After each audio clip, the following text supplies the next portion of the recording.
Okay, everybody, back to genetic modification round 3.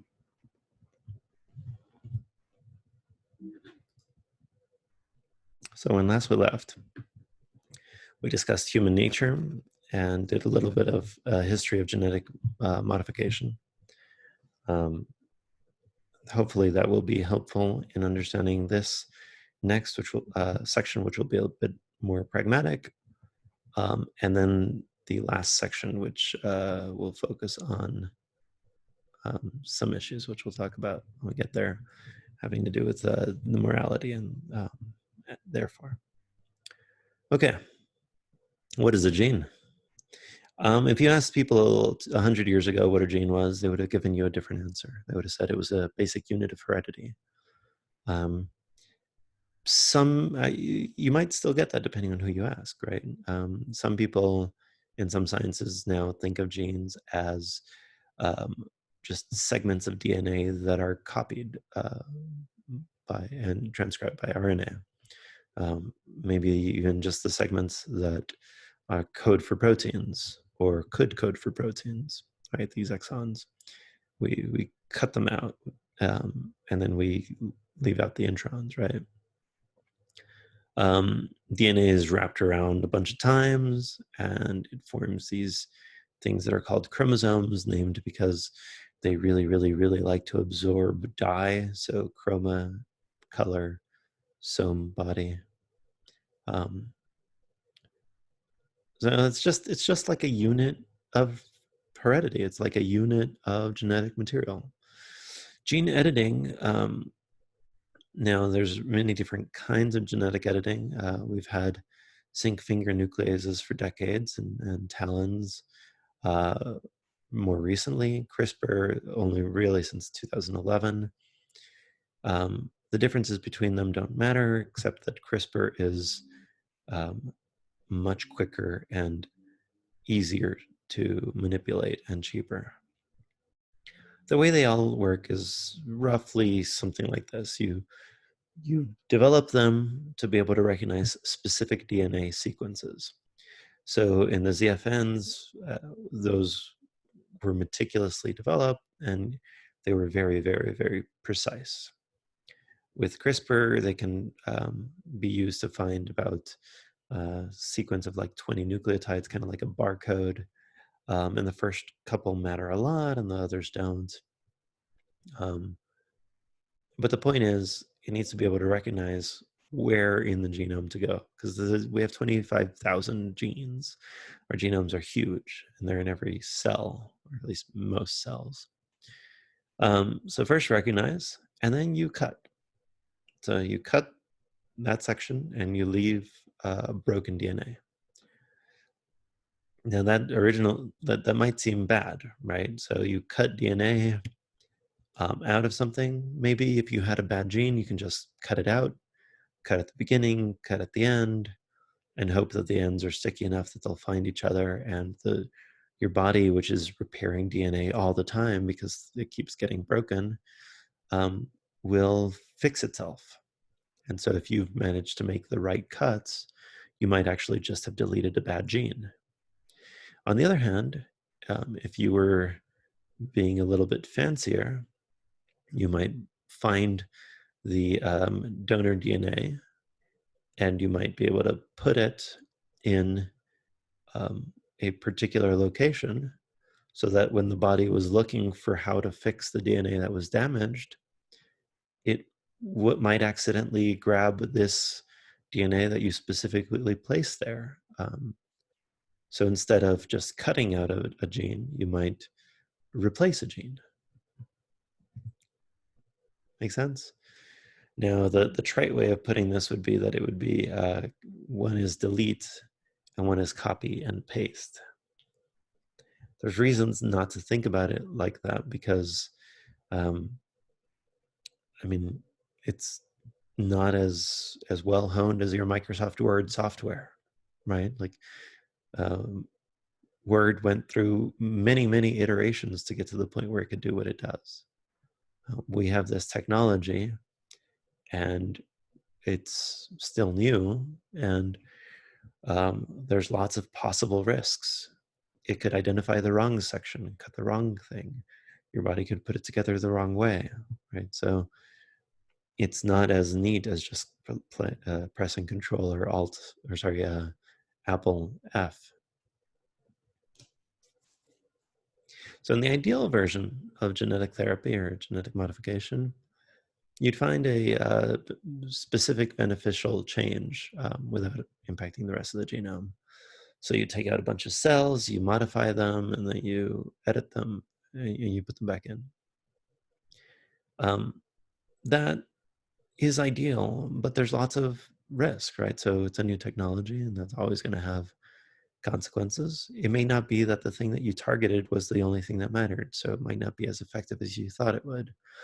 It may be that in some parts of the genome, it cuts the right thing, and another, it just is, there's enough segments of your genome that are similar that it would cut other aspects. So it might do some damage. Your body might respond in a particularly serious way. So think about Jesse Gelsinger. Some people have taken to calling genetic modification technology the new eugenics. And this is everything from having to do with artificial insemination all the way up to genetic, quote, engineering. Right? All of these technologies that use the new tools of biochemistry and genetics to modify humans in some way. The idea being that not everybody gets to do this, that human values are coming into play, and that there's going to be some pretty serious consequences. You guys remember our discussion of values, right? The fact-value distinction.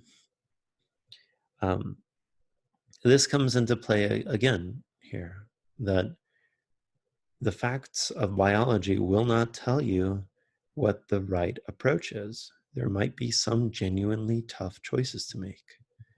And so when we talk about this as a possible new eugenics, it's to really take seriously some of the lessons from the past. We thought we were bettering humanity, and it led to horrible consequences, and it wasn't as effective as we thought it would be. So worry that we might be in the same place right now with respect to this. All right, let's talk about this. Let's get into the details. Let's get into the weeds.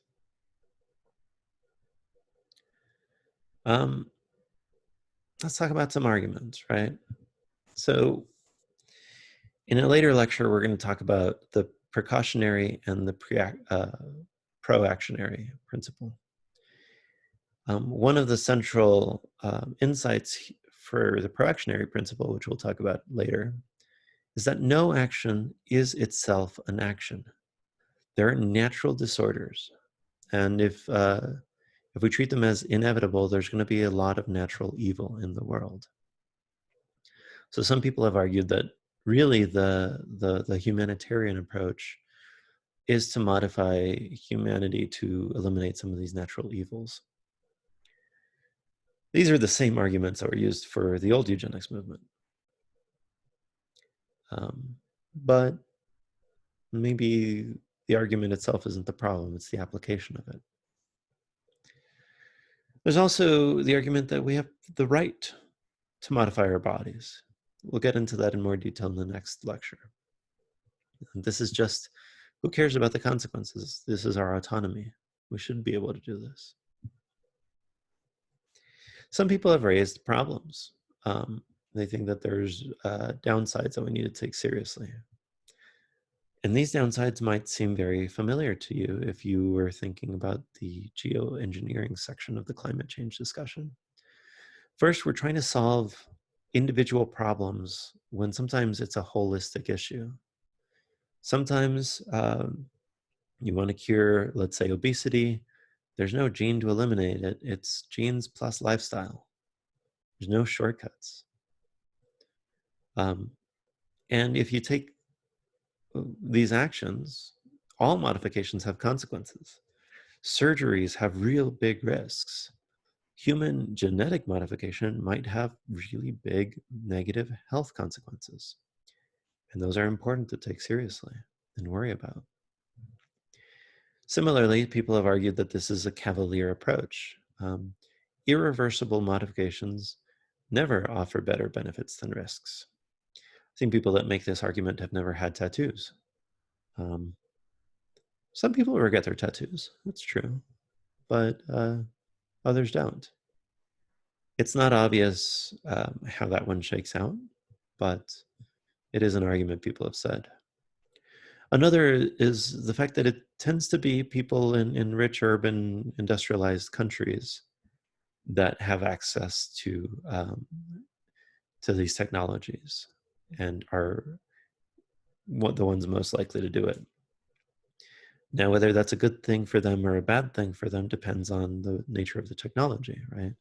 It may be that people are putting themselves at risk, or if they take medical tourism, or putting people in developing countries at risk.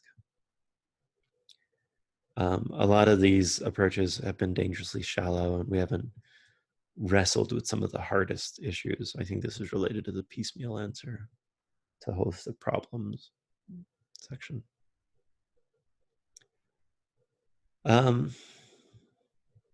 Also, if you remember the previous lecture, every time we've tried to modify humans, it's ended poorly, very poorly. Whether it's eugenics that led to World War II, lobotomies that led to lobotomies, pain relief that led to the opioid epidemic, right? Like all of the times that we've attempted to modify humanity, it's ended bad. And it usually ends bad for the particular people that are in the front lines, that are in the forefront of this. Values change over time. So imagine in the 1950s, certain body types, certain hair, certain hairstyles, and mind types might have been valued over others.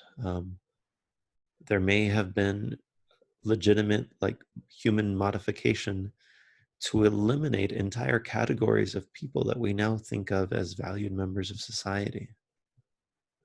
And this could be racial, ethnic, it could be LGBT issues. Values change over time, and the changes that we would make in this generation might not be the changes that the next generation would value, accept. There are some limits, and we need to talk about those.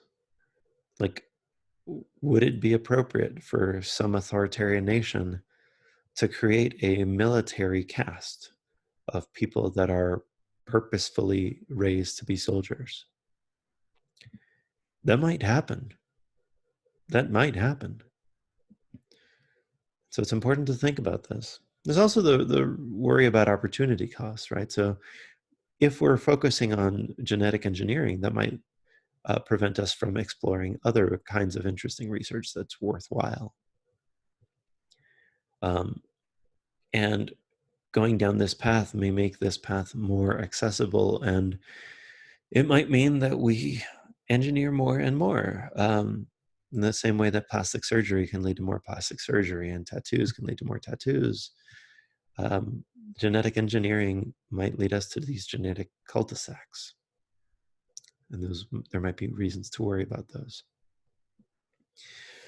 So I said a lot of risks, only a couple of arguments in favor of it. And yet, I think with Francoise Bayles and Jason Robert, that it is inevitable that we will have human genetic modification.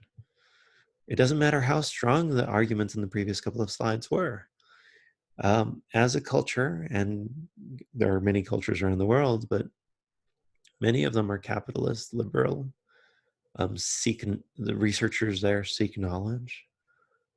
corporations seek competition, um, and humans in governments have innate desires to control. And because there's money to be found and people don't like restrictions and people are just interested in pursuing this and interested in doing this will happen. This is happening. This literally has already happened and is going to continue to happen. And so that's going to lead us to our penultimate lecture on transhumanism. Thank you.